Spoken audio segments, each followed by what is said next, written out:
Hush, you guys.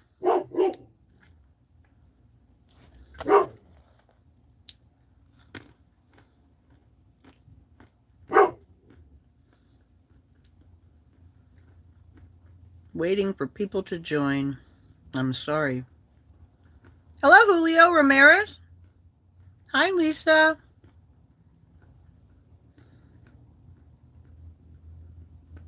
Hi, Ash. Hi, VW.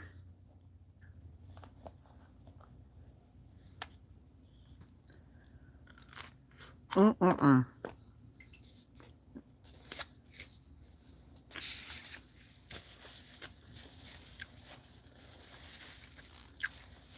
I think she's been enjoying her new baby.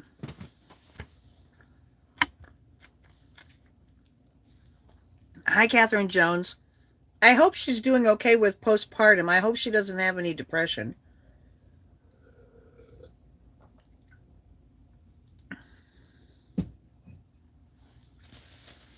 I hope.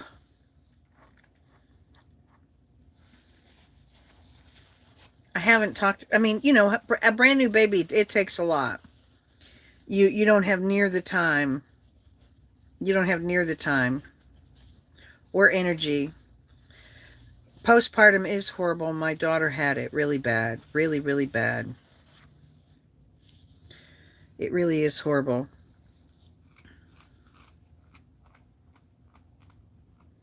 Hi, Sandra. Yay. Okay, welcome. Oh, no, no, no. It's like her fifth, I think. Fourth or fifth. I should know better. Everybody else knows better about each other. I feel guilty because I don't know more about her. She's my moderator and I don't know shit about her. Except, I really like her. She's real sweet. Laurel knows more about Ghost Toast than I do. Unfortunately, I'm a failure. Hey, Margie. Nice to see you. Hi, hi, Fern Boy. Your creepy toy turtle over here. Oh, how funny is that? That's hilarious. Sandra. I'm glad you found me, Sandra. Hi, Becky. My mom has postpartum psychosis with your brother. I think my mother had it with every single baby she had. With every single baby she had, and there was no treatment for it in the 50s. So she never got over it. She was just, oh my God, my mother was something else. I can't imagine being the person that my mother was. That's your toe tag name?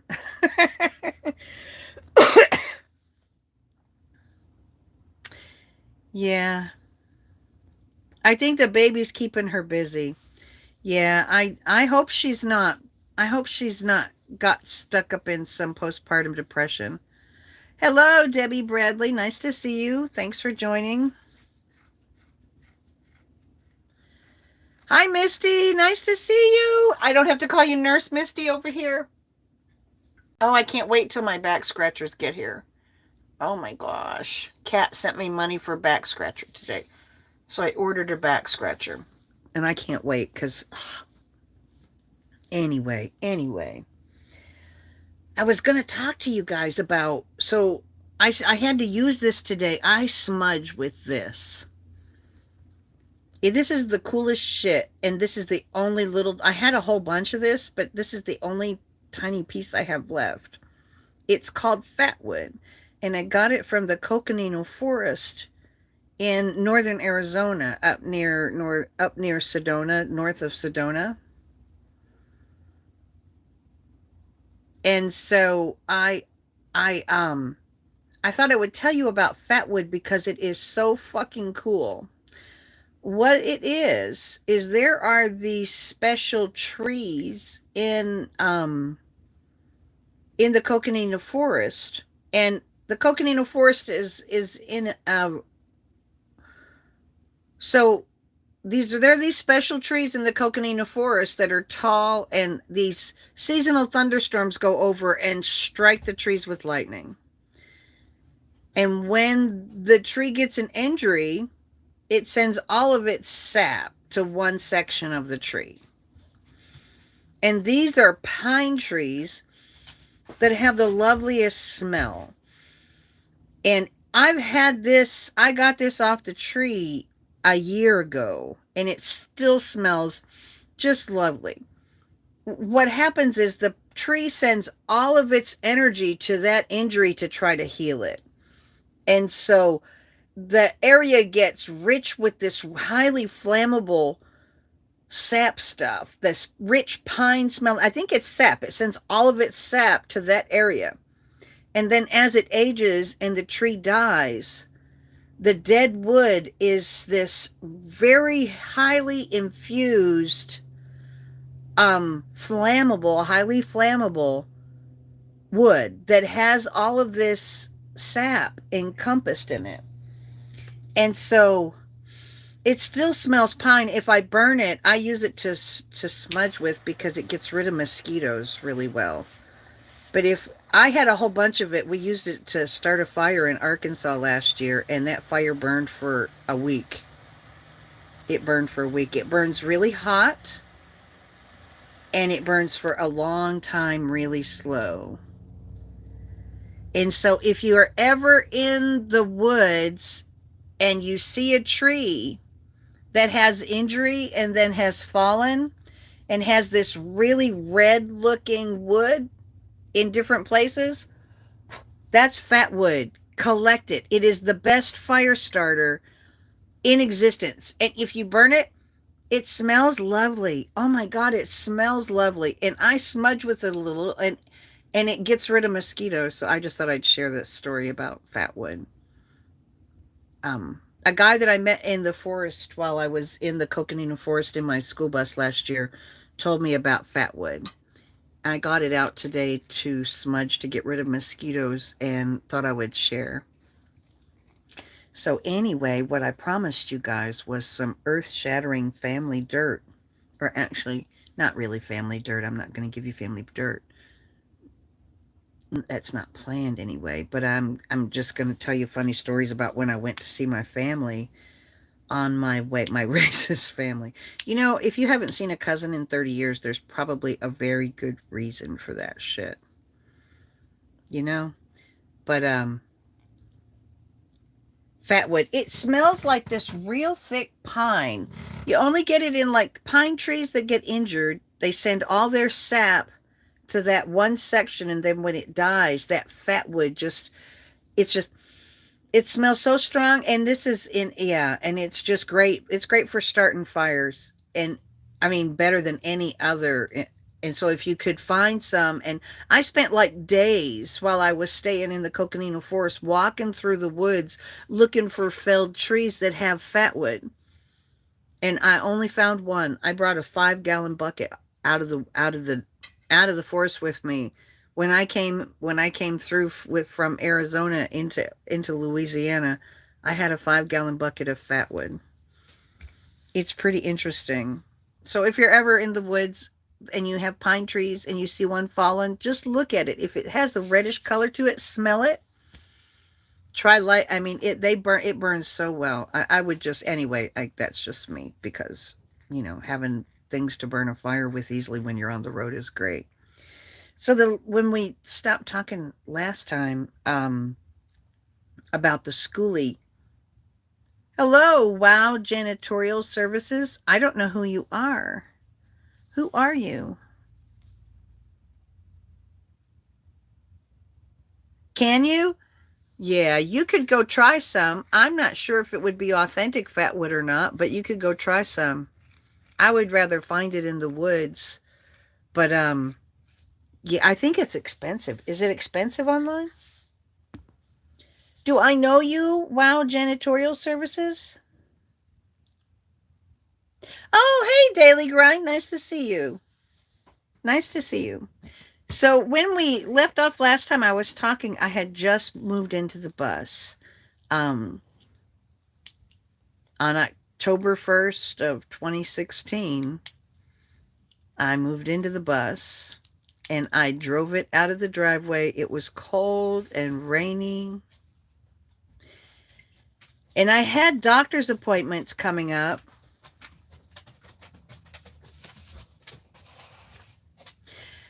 I had doctor's appointments coming up, um, but I needed to move into the bus because the house was just costing me way too much money.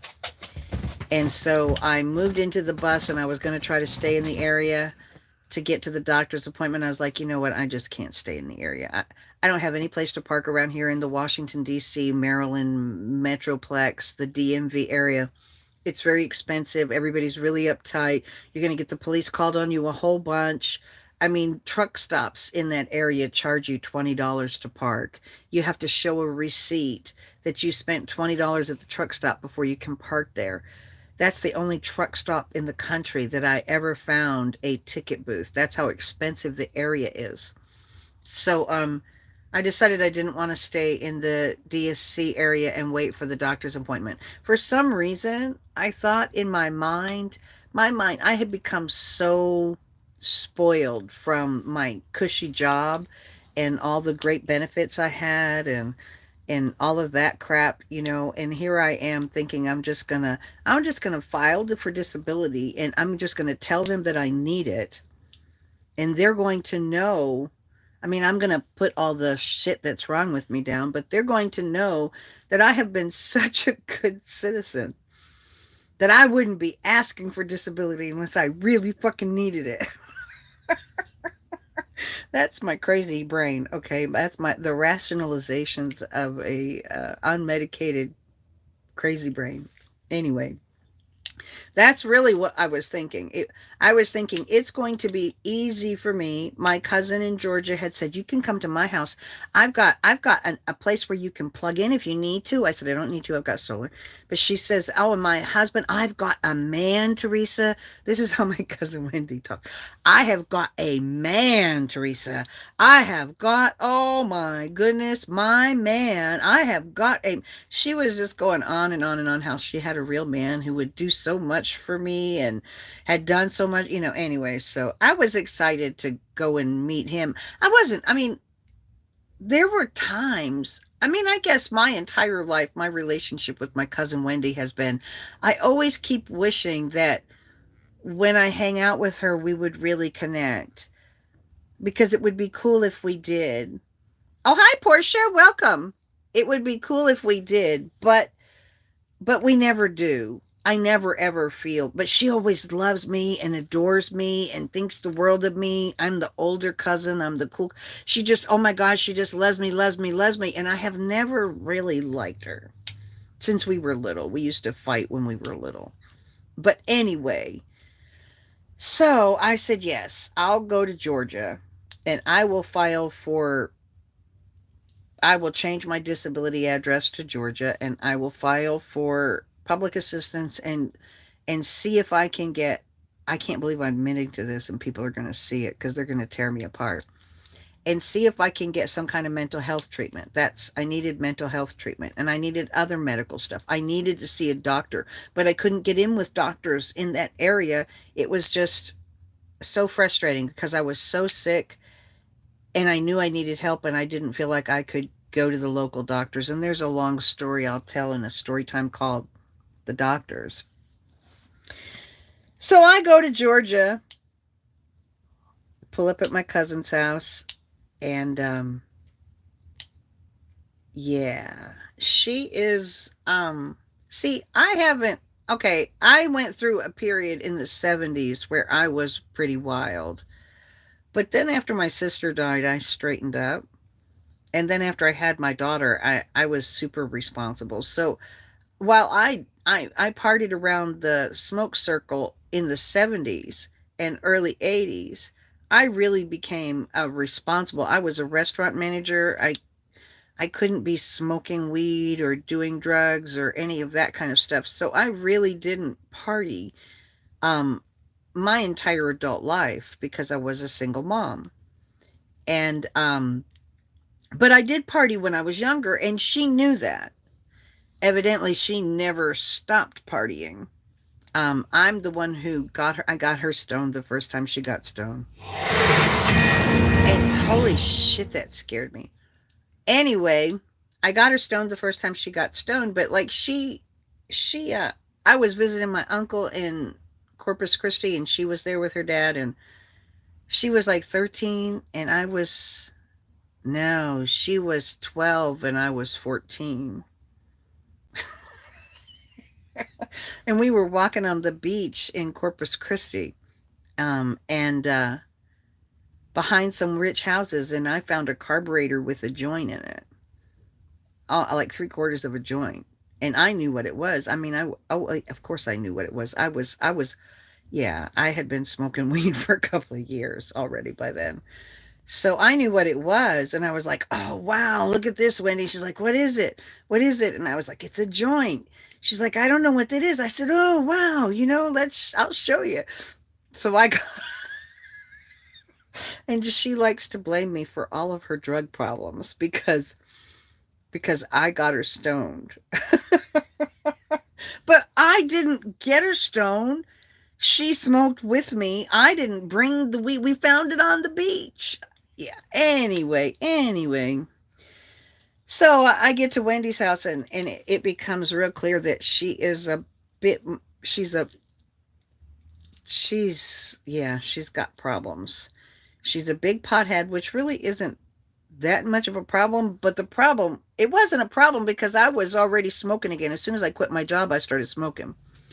So the fact that she was a pothead wasn't something, but I wasn't a pothead yet. And so I was getting paranoid. If we smoked, I'd get real paranoid, and she'd get so mad at me. But I'm like, listen, I have been working and living in, working as an engineer. I mean, this racy life here is disconcerting to me, okay? I haven't been part of this kind of life since I left home. I don't live like this, Wendy. You're going around to your deal. I mean, it was really scary. So she was getting really mad at me. Anyway, as it turns out, her boyfriend was really nice. Really nice. But first of all, when I got to her house in Georgia, there's one of those big, those signs that you see in front of churches where they light it up, or actually in front of businesses where you can write things on it with letters, and when you plug it in, it lights up. She had one of those in her side yard in front of where my bus was parked. And when you turned it on, it had a big lit up arrow it made an arrow, like the light was lit up, and then it had lights that came down like this and like this. So it made an arrow, and it was pointing right at my bus. And it said, vote Trump. This was in October of 2016, right before the election. And so it was really hard for me to keep my mouth shut. Every other word out of her mouth was end this and end that. And she wouldn't let me like go off and do something on my own. She like wanted to drive me. I wanted to take the bus. I mean, I was used to taking the bus to run errands. I can take the bus to run errands. It's not a big deal. It gets 14 miles to the gallon. No, I'll drive you. So she was up my ass for everything. And then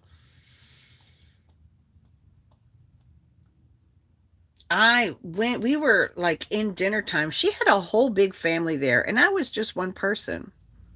And I guess they rotate through who does the dishes, and they decided it was my turn. The kitchen was a mess. So I started doing the dishes and loading the dishwasher, and I said to her, so here's the thing. I'm going to load these dishes in the dishwasher. If you move one of these dishes after I get it loaded in the dishwasher because you don't like the way I loaded your dishwasher, I will never do dishes in your house again. It is entirely up to you. She was like, after I got it loaded and started the dishwasher, she went back in and rearranged.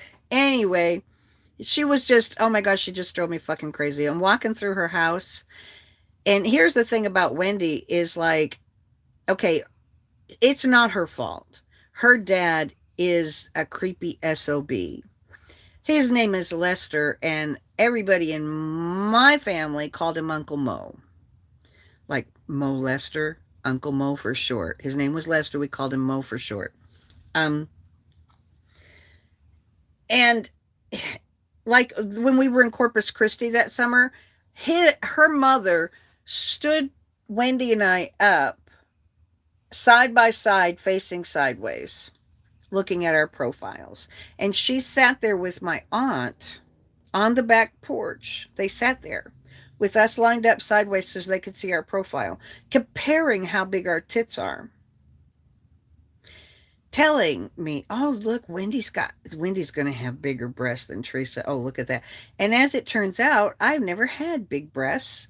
They were right. That is the worst thing they could have done to a kid. They stood us up beside each other to compare our tit size. My two aunts stood us up beside each other to compare tit size. That's the kind of family I come from, okay? So I get to her house, and she's got now, of course, because she's old, she's got tits down to her crotch. Like her tits are down to her crotch. But she's still real proud of her tits.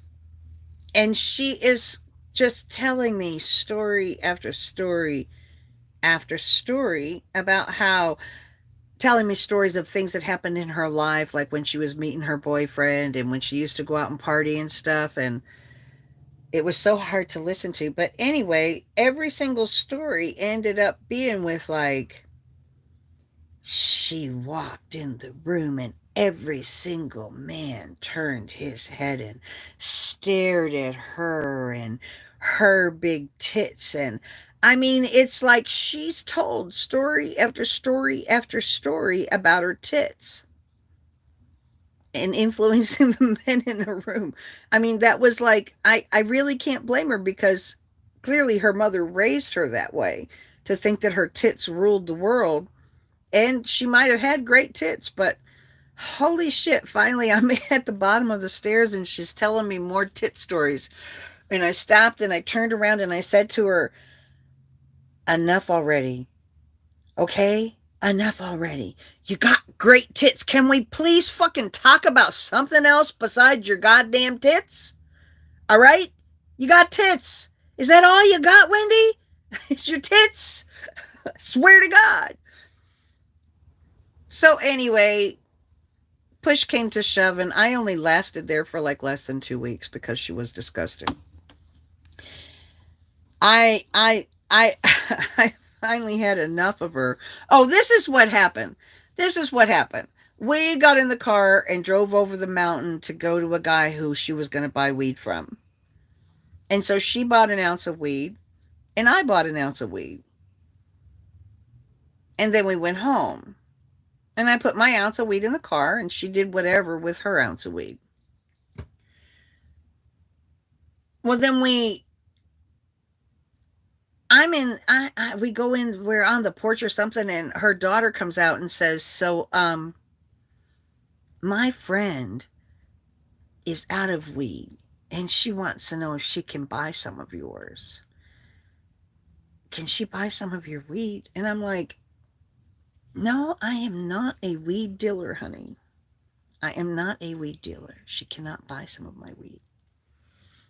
And I said, so finally they kind of I was like, why don't you take some from her weed, Wendy's weed? Why can't she sell? Oh, no, she had to give hers because she had been fronted some weed and she had to pay back her whatchamacallit who had given her some weed. I was like, all right, whatever. And they were asking me, yeah, I am sounding like a narc, they are. So anyway, I said, fine. They said, will you sell her? I don't know how much they said. I'm not familiar with measurement talk. So I said, fine, I'll sell her. I'll sell her some small amount. So she came over and I got some out and I gave her to her. And she said, well, that looks kind of light for that much. I said, listen, I'm not a dealer. I don't want to be a fucking dealer. How about this? You take that and for free, And don't ask me again. I don't like feeling a certain kind of way. I wasn't comfortable with it.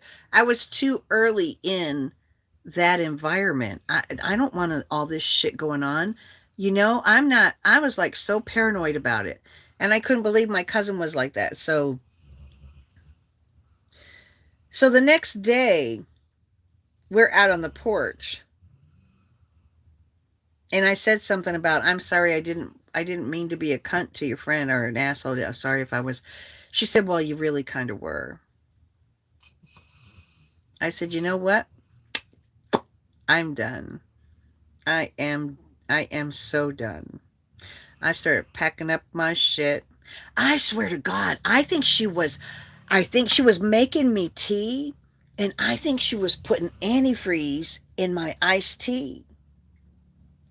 And she made me tea in a to-go container for me to go. And when she hugged me, she said, don't worry, Teresa. When you get sick, call me and I'll come get you.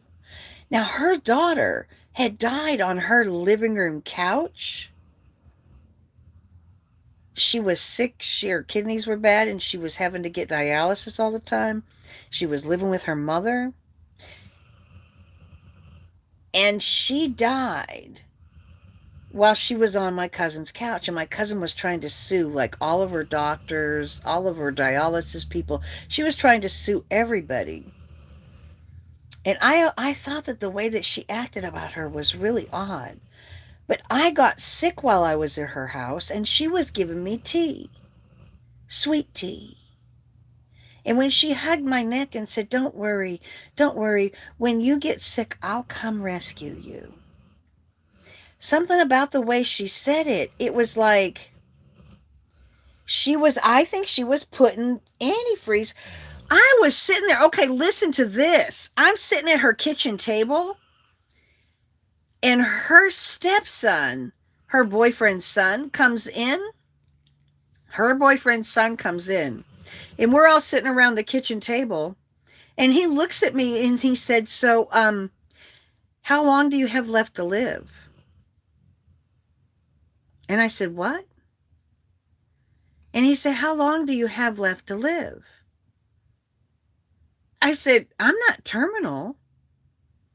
And he said, and he looked at Wendy and he was like, I said, did you tell him I'm fucking terminal? I'm not terminal. Did you tell him I'm terminal? So it's like she was planning for me to be terminal. She was planning for me to be terminal. Right? Holy shit. She was trying to get on disability. She had tried to sue all of these people. She's telling me about all these people she'd sue. She's telling me about this old man that she used to drive for UPS, and this old man on her route. She used to stop on her route and take care of him. And he left his house and his property to her. I mean, this girl is fucking disgusting. The first night we're there, this was so fucking hysterical. And I don't have anything against people who use the pole. I just have something against my pious fucking cousin who did time on the pole. But she's a judgmental cunt, okay? So I don't have any trouble with people who work on the pole. I have a problem with my fucking cousin. I think she might have been a Black Widow. I think she was. She wanted to kill me. So here's the thing. I think she might have kept my body in the fucking freezer and just got my Social Security checks. Oh, what was I saying? Oh, so we're sitting there. Thank you, Christina. She told him I was terminally ill. So she was playing. I never told her I was terminally ill. She's planning for my death. You told him I was terminally ill? She's just a crazy one. And end this and end that and blah, blah, blah. And I was like, okay, I had enough. I'm gone. So I get in my car and I go. She cries, please come back, please come back. And fuck you, bitch. How was it that they said? Her tears left me cold as a stone. Anyway, so I left.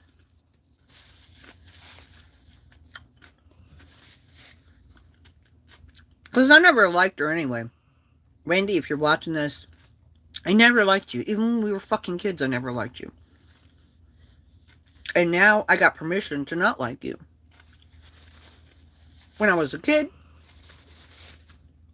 my mother made me play with you. My mother is dead now, honey. Anyway, so I left her house and I had another best friend that lived in Mississippi. And she was all, come on, come on, come on, come to my house, come visit, come visit.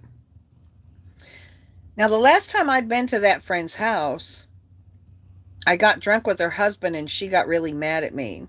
Oh, thank you. Thank you, Christina. I got drunk with her husband and she got really mad at me. But she and I had been friendly and had made up, and I thought we were cool. She had been a really, really good friend of mine. So she was living in an RV on her dad's property because they sold their house and were having another house built. So they were living in an RV. So she said, come on.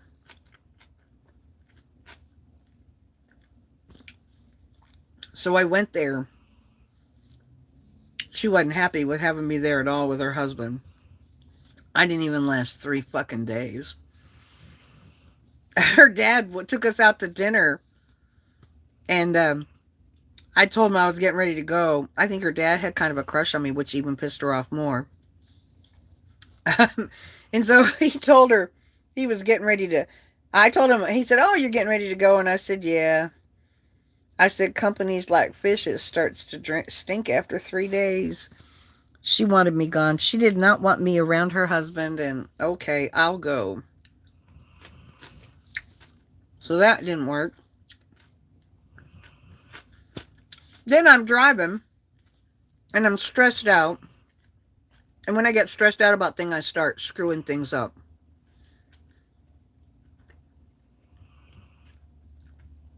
Driving through Alabama. Now, I'm just getting used to driving. So I'm trying to figure out how to get this big-ass bus into... You grew up on that fish line, right? It's true. It is true. So... She was jealous. She was. But I left and I was doing shit like I stopped to get gas. I stopped to get gas at someplace in Alabama. And then I got like 250 miles down the road and realized that I didn't have my debit card. I did not have my debit card. So I could not go. I had to go backtrack and figure out where my debit card is. I lost my debit card and my driver's license like so many times on the road. And I would drive hundreds of miles looking for it. It was just crazy. When you're stressed like that, you do really stupid things. And then I drove hundreds of miles looking for my debit card. And then I found it in the seat of my bus, in the driver's seat, down in between the in between the debit card was in there. It was just time after time after time after time shit like that happened. When so I left my friend Dina's house and my cousin in Corpus, down near Corpus Christi, said I could come to his house. Him and his wife said I could come to his house. So I go down to Corpus Christi. It's winter time, so I do need to go south.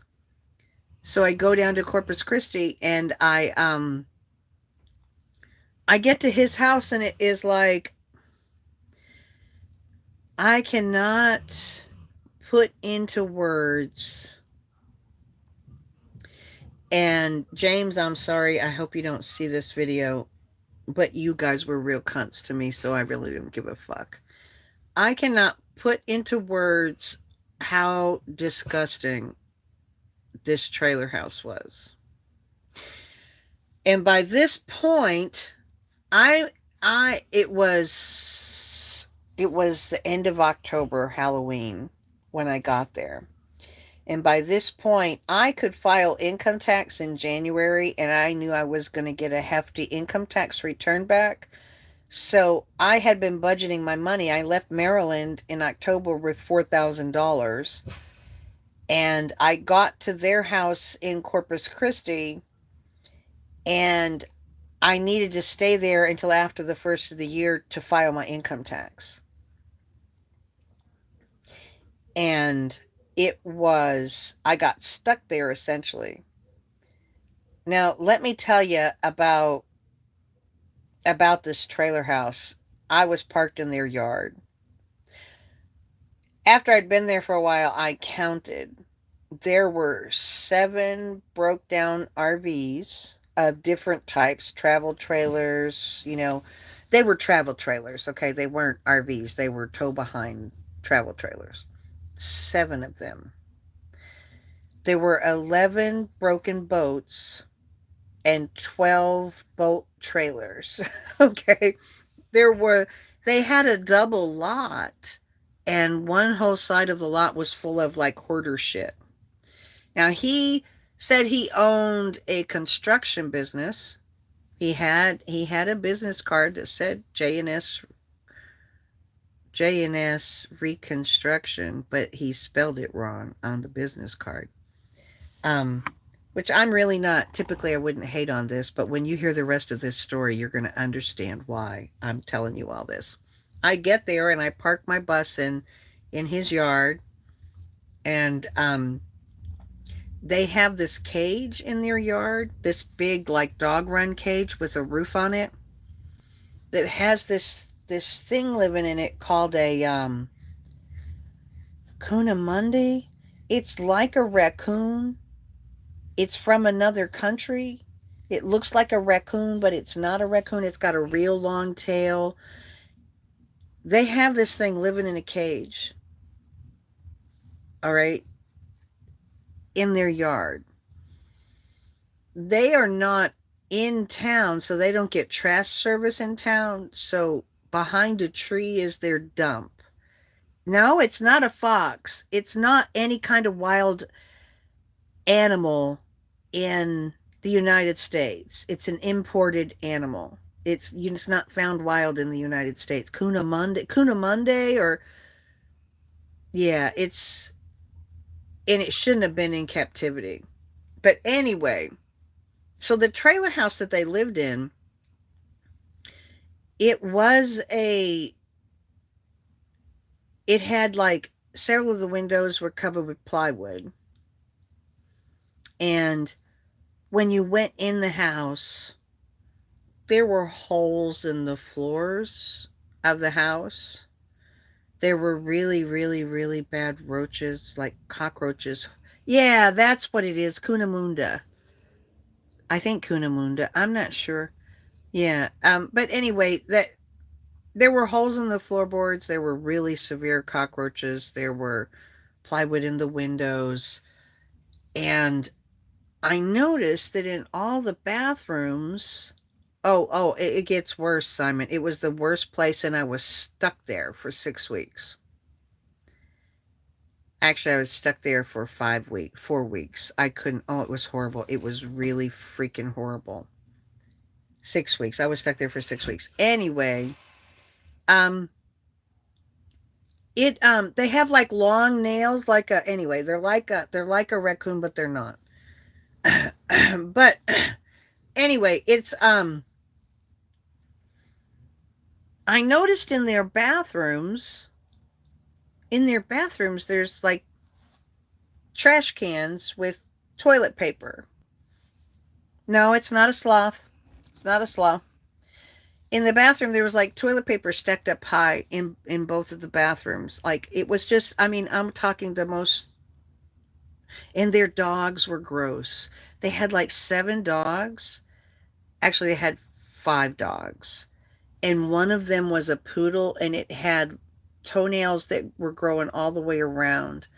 All of their animals had bad, bad, bad, bad, bad fleas. Like worst fleas I've ever been around. My dogs got so infested with fleas. and they have a flea allergy. So they got covered in sores. And I kept having to give them antibiotics. And nope, it's not a lemur. I had to keep giving them, it was close to that though. I had to keep giving them antibiotics and baths, and it was horrible. And they kept saying, no, our dogs didn't give you fleas. And I'm like, are you fucking kidding me? When I first got here, you told me a story about how you went in one of those travel trailers out there and got fleas covered up to your knees. You don't think those fleas are on your dogs? Are you kidding me? You can't have an infestation like that in a travel trailer in your yard and not have it in your yard. Oh my God. But in just a month, those fleas almost killed my dogs. I did get them to a doctor and got it treated okay, but it was horrible. But that's not the worst part, okay? That's still not even the worst part. So after it started raining one time, and I noticed this puddle. Now, see, I didn't know why the toilet paper was stacked up. Hi, Jeff Goldblum. Oh, thanks for following me over here. I'm probably about to get gross. It gets much worse. So I didn't know why there was used toilet paper in their trash can. So when I went to the restroom, I used toilet paper and flushed it. And we got a rain and a puddle formed beside their back porch. And I could see toilet paper floating around in the puddle. And then they had it clog. And so he had to go out. What he fucking had. Now, his dad was a plumber. He grew up with a dad is a plumber, okay? What he had installed was just he ran pipes from the underneath the house to beside the back porch. He dug a hole and drained all of his sewage and dirty water from the house into this hole beside his back porch. And then he had like a big PVC pipe on that, from that hole, just fucking laying on the top of the ground across his yard into the empty lot next door. All right, no, it gets worse. It gets worse. Okay, so across the yard into the empty lot next door.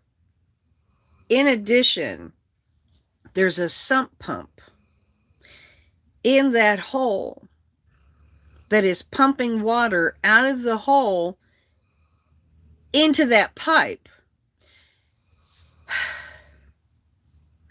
And the reason that you can't put toilet paper through the drain is because toilet paper blocks up the sump pump.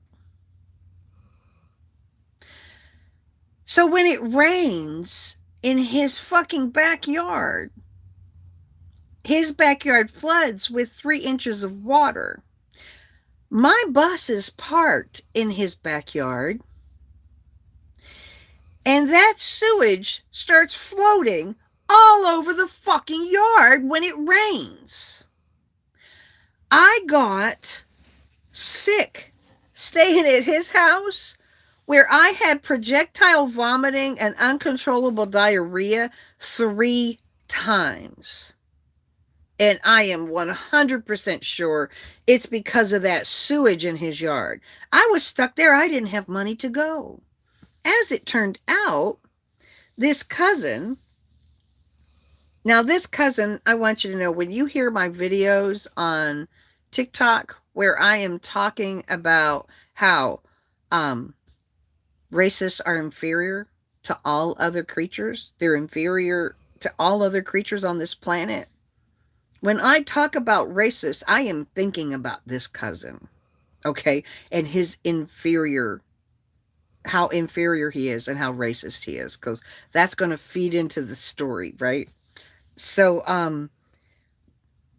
I'm staying there, And it's like, I don't have anywhere to go. I don't have any choice. I'm out of money. And as it turns out, he was in business. He had a partner. He met a guy that evidently is getting some kind of royalty payments where he gets like a couple $100,000 every quarter. 2 or 300,000 dollars every quarter. And so it's some kind of an annuity or a settlement. I think, I don't know if he sued somebody, but whatever it is, he's got this income that comes in every quarter. Evidently, he's got a lot more money than sense because went into business with my cousin. And that's how my cousin, I've been talking to his wife on Facebook, and she's been talking about how they're in business and they're doing all this and blah, blah, blah. And they have brand new pickup truck, like a really, really, really fucking nice pickup truck. I mean, heavy duty diesel, like all the bells and whistles. They both have brand new pickup trucks. Their daughter, who doesn't even have a driver's license, has a brand new car.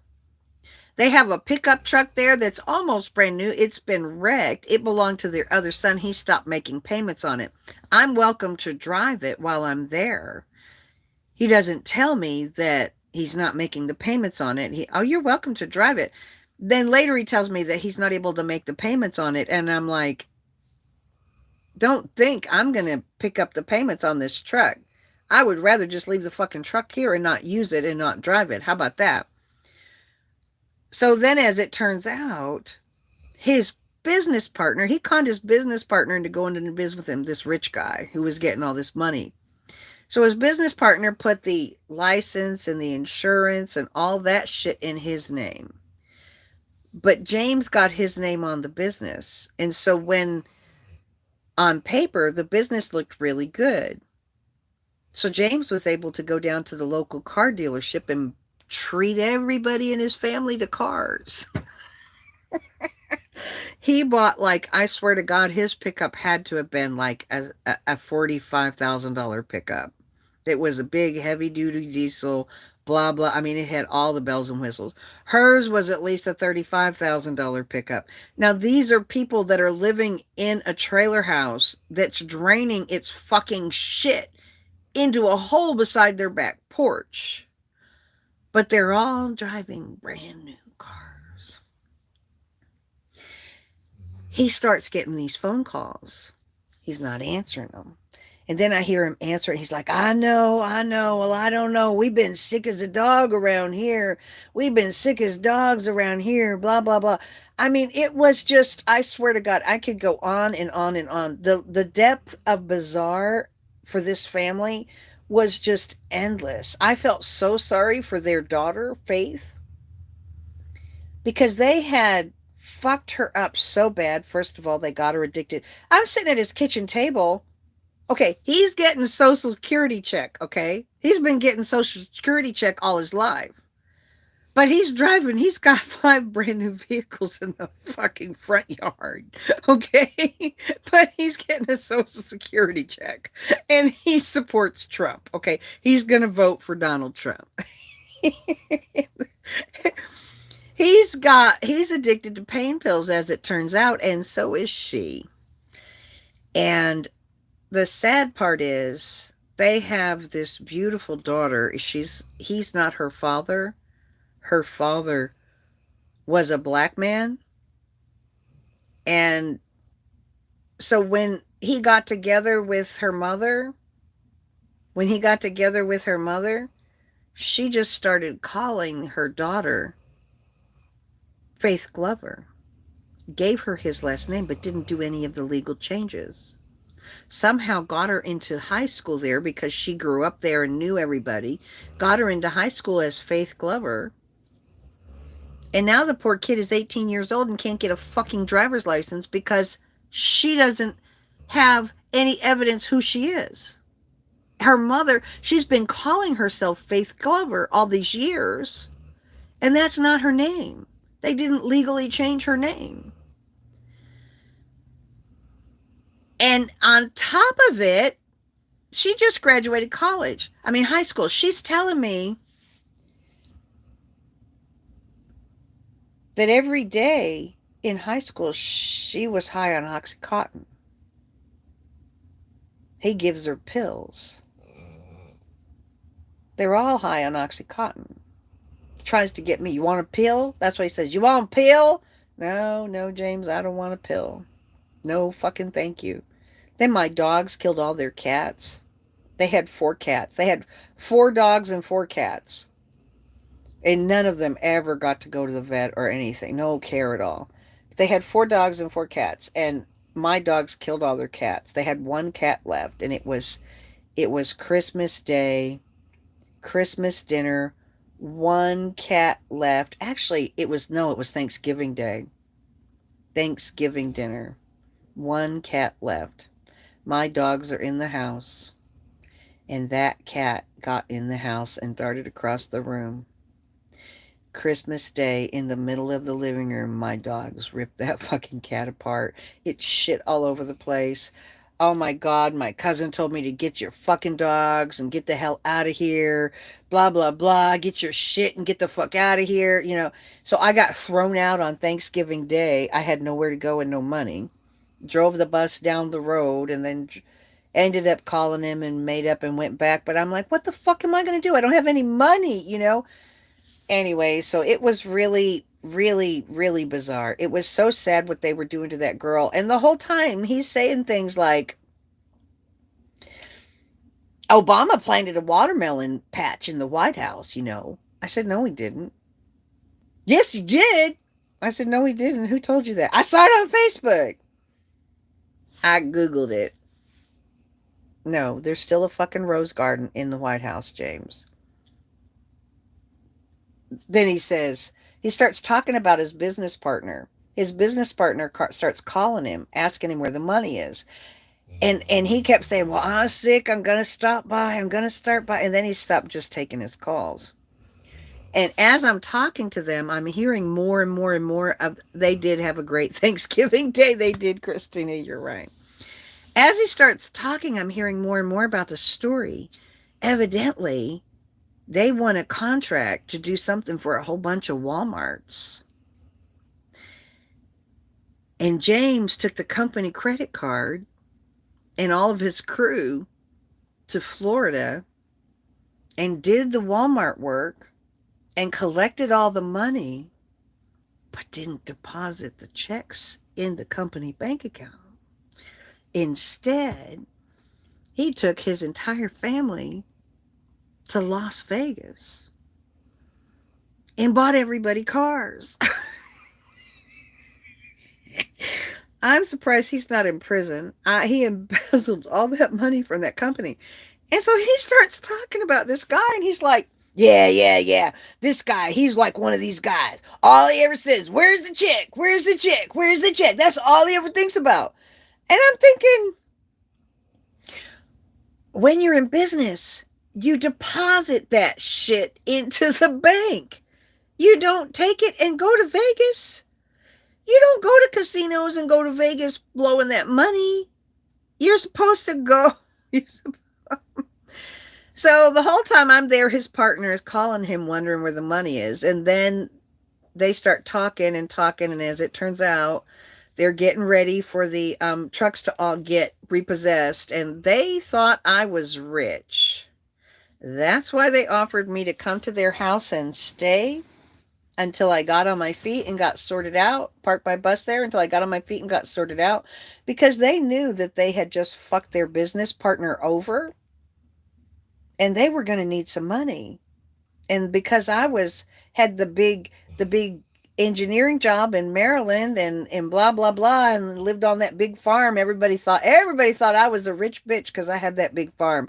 That big farm was fucking impressive and gorgeous. It was like at least a $4 million property, maybe more. Anyway, I don't know why they didn't sell it. But, yeah, so they were kind of counting on me to pick up their slack. And I came in a broke bitch. And so there was a lot of stress in that house. It was so depressing to go in that house.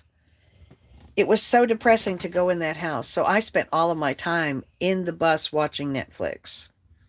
I talked to T-Mobile and they agreed to keep my account turned on until January when my income tax came back because I had been such a good customer with them for so many years. They let me go 6 months without paying a bill. I told them my situation. I said, please, please, please. Same thing with my checking account. Please, please, please don't shut it down because there ain't no money in there. I'm going to have money. Anyway, so I ended up staying in my bus all the time. And they came out they came out, it was so crazy. Like, they came home from partying. I don't know where they were getting money to go party because they didn't have any money. I think she was getting money from her mom. Her mom was old and sick and lived around the corner. And I have a feeling that that property that their trailer house was parked on belonged to their mom. It wasn't hers. But they went out partying and came home drunk, like really drunk. And my cousin James was really happy and blah blah blah, and I was laughing, at him when he went in, and their daughter Faith came out and sat to sit in the bus and hang out with me. So we're sitting in the bus talking, and she gets a text message from her mother. And she says, "Oh, I have to go in the house. I have to go in the house." And I said, "Okay." So she went in the house. I said, "Is everything okay?" And she says, "I don't know. I got to go in." Well, when he went in the house, he was really happy. He was really happy, blah, blah, blah. She goes in the house, and about 5 minutes later, she texts me, and she says, "You need to come in." She says, "Act like you're bringing the stuff in that I left out there. Don't act like I said anything. Just come in and act like you're bringing my stuff in." She left things in my bus when she went in the house. So I picked up her stuff. Now, she and I had smoked, and I didn't have any tolerance built up. So I was really stoned. I am not kidding. So I go in the house with all of her stuff, and I'm really stoned. I have cotton mouth really bad. When I get in the house, James and his wife are in the bedroom fighting. And it's a really nasty fight. And I'm thinking, how the hell did we get to fighting? He was so happy just 10 minutes ago. I walked in and watched him get in bed, and he was so happy. And we went out to smoke, and then all of a sudden he's fighting mad. So she's walking around him and talking shit to him, and he's talking shit back to her. And they're calling each other names and shit, and he starts telling her he's going to kill her. "I'm going to kill you. You pick your number." Like, he has all these different calibers of guns in the house. So like 22 or 45, you pick your number. You pick your number, bitch. I'm going to kill you. And I'm standing there. I'm like, James, no, you're not. I'm like the older cousin. I bossed him around all my fucking life. I'm like, James, no, you're not. You're not going to kill her. "I am too." "No, you're not going to shoot anybody." You watch me, bitch. I'll shoot you too, bitch." And he lunges for the dresser that has the guns, and he's real sickly and real frail and real thin. And I grabbed him and slung him around, and he hit the front door of the trailer house, and the door busted open, and he went flying out the front door and broke his hand falling down on the porch. And I screamed at him.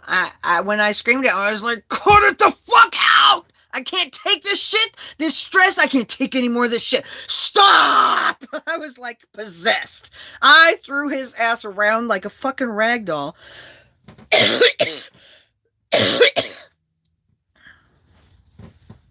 And he came up swinging off the porch. He came up swinging. "You get your shit and get the fuck out of my..." I mean, just going crazy. And his girlfriend, his wife, switched just like that. And she started talking him down, getting in his face, cupping his face between her hands, being all sweet. "Come on, baby. Come on, baby. Calm down, baby. Calm down."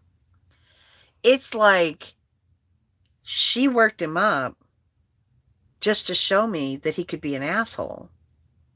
And when it got out of control, she brought him down. Just like that. So I went out to the bus and didn't go anywhere. I was like, listen, you're going to get a gun. I'm going to call the fucking cops. No, calling the cops on me. You're going to call cops. Well, fuck yeah. You just threatened to shoot me, told me to pick my fucking number. You think I'm not going to call the cops on you? I don't play with this bullshit. This isn't funny to me. This kind of drama shit here is not fun or funny or even cool. Yes, I'll call the cops. And all of them looked at me like, because they're fucking so ghetto. All of them could go down for charges if I called the cops. Well, don't threaten to shoot me. So I went out to the bus, left them on the inside. The next morning, they called me in for coffee. His hand was broken so fucking bad. I broke his hand so bad. And he said he didn't remember anything. And she was telling him that he tried to kill Faith, the little girl, the 18-year-old girl. She told him that he pulled a gun on Faith and said he was going to kill Faith. Now, he adored Faith, even though Faith wasn't his daughter, and Faith is biracial, and he's racist as fuck, and Faith's daddy's black, but he's okay with it. He adored Faith. So she's like a fucking sociopath. This woman is the best fucking manipulator. I just watched her trigger him and manipulate the shit out of him, and all of it was to put a show on for me. And I'm sitting there looking at her lie to him. And I said, he didn't say he was going to shoot Faith. He said he was going to shoot you. And then he said he was going to shoot me. Faith didn't even get involved. Oh, yes, he did. Yes, he did. I'm like, what the fuck? These people are bizarre. It was like nonstop. It was just, you just can't even like, it wasn't even like a couple of days until I had to leave. I didn't even have enough money. My brother Tim, who I talk shit about because he lives in Florida and he's a racist and he's a cop and he's a racist, even though he's kind of a good cop, but he's still racist, We don't talk, but I called him and he sent me $100 and that saved my fucking life. I was able to get gas and drive to Padre Island National Seashore. Actually, I was able to get gas, and then I went to Corpus Christi, enough gas to get to Corpus Christi, and he wired me $100. And that was like I had just won the fucking lottery because I was so broke. Being that broke after making $147,000 a year for 20 years was crazy. Actually, I didn't make it that much for that long, but I just didn't know how to. I was a spoiled brat, and I just didn't know. I wasn't ready for that level of broke. But thankfully, in Corpus Christi, there is I was able to file my income tax online using the Wi-Fi at the Walmart. Once I got it filed, I was going to get $7,000 back. So I took the $100, and you can go to you can go to Padre Island National Seashore and stay there for 2 weeks for $10 or $14. And so I drove the bus out onto Padre Island National Seashore. I bought groceries, a bunch of really cheap food, and drove the bus out to Padre Island National Seashore and camped on the beach for 2 weeks waiting for my income tax to come in, to show up in my account. Me and the dogs out in the middle of you can drive a school bus onto Padre Island National Seashore and go like 20 miles down the beach and park in a place where you have the beach all to yourself and you don't see anybody for as far as the eye can see in either direction. And every so often you can see a tiny speck on the horizon coming. and you watch that speck get bigger and bigger and bigger, and then it turns into a vehicle, and then it drives past, and then you watch it disappear. And the same shit is true at night, because you stay there all day and all night. At night, you can see the lights coming from forever away, and then they go past and they go all the way down from forever away. It is just freaking amazing.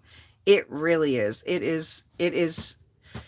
Even though I had no money, I mean, I had $100 to last 2 weeks. Actually less than that, but even though I had no money, that was a great 2 weeks. I was out there broke with the dogs. It didn't matter. And everybody that saw my bus on the beach, because my bus is badass. Everybody that saw my bus on the beach, I mean, I'm out there with solar power. In the middle of the night, I'm lit up like this in the middle of the night, and I don't have a generator running. People stop on the beach and come over and talk to me like, are those solar panels? Yeah. Holy shit, you got the right idea. Holy fuck. You know? So it was great. I met some really nice people who gave me some weed. They were from Colorado. They had the good Colorado dispensary weed, and they left me with about a quarter ounce. I cheered, literally cheered for joy. Thank you so much. Oh my God. It was great. But there's my hour. I don't think I'm going to talk much longer. I'll leave you. We will end the story with I'm on the beach in Padre Island waiting for my income tax to come back. And again, getting by with barely a cunt hair, away from complete disaster. Less than a cunt hair away from complete disaster. My cousins were just insane. Racist as hell. I mean, you know, the fact that he said, oh, all he cares about is where's the check? Where's the check? Where's the check? Well, hello? He's covering all the overhead. All you did was labor. And you took all the fucking money. You paid all the workers, and then you kept everything else. Well, I'm so glad that you guys enjoy them. I'm going to go live when the Biden-Harris interview is happening on CNN at 9:00. So I'll go live over there in about an hour, so that we can watch the interview in case it's, you know, anything really pivotal or critical. I think it'll be interesting to watch. Thank you guys so much for joining. I really appreciate it, and I'll see you guys tomorrow. I'll see you later on TikTok so we can watch the interview. And then I'll see you in the morning for coffee. Deuces! Thanks for listening. You let me, oh my God, I'm just so happy that you guys are willing to listen. Talk to you later. Thank you. I'm glad you enjoyed it. BW.